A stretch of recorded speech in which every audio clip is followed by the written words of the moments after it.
Naalala mo nung pumunta tayo sa Pulilan bago umalis si ate? Oo. Naalala ko nga nun, tutulak pa tayo ng sasakyan eh. Dahil nag-overheat yung makina.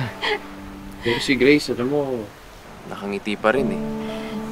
Ang sabi pa niya, at least nakapag-workout kayo bago dumating sa beach. Tayo lang, siya nakaupo lang siya sa loob ng sasakyan. Workout to.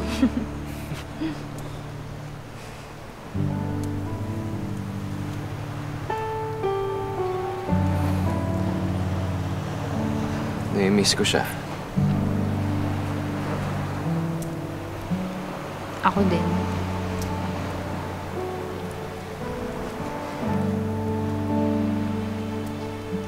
Uy, huwag ka namang sad boy dyan, oh. Sorry naman.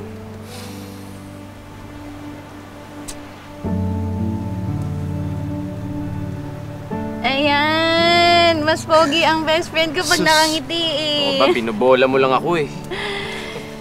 Uy, hindi ah. Alam mo, bago mo sinabi sa akin noon na gusto mo yung ate ko, crush kita. Pero, bago ko pa maamin sa'yo, niligawan mo na yung ate ko. Talaga ba? Sabi ko noon, okay lang. At least makakasama ng best friend ko yung ate ko. Alam ko naman na deserve nila yung isa't isa. Kasi deserve ng ate ko yung katulad mo na mabait, malambing, maaruga.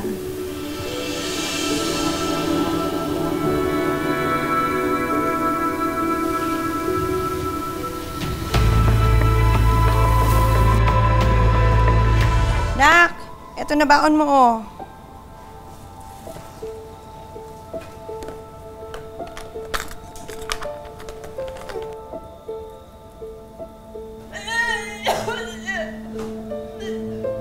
Anak! Marife!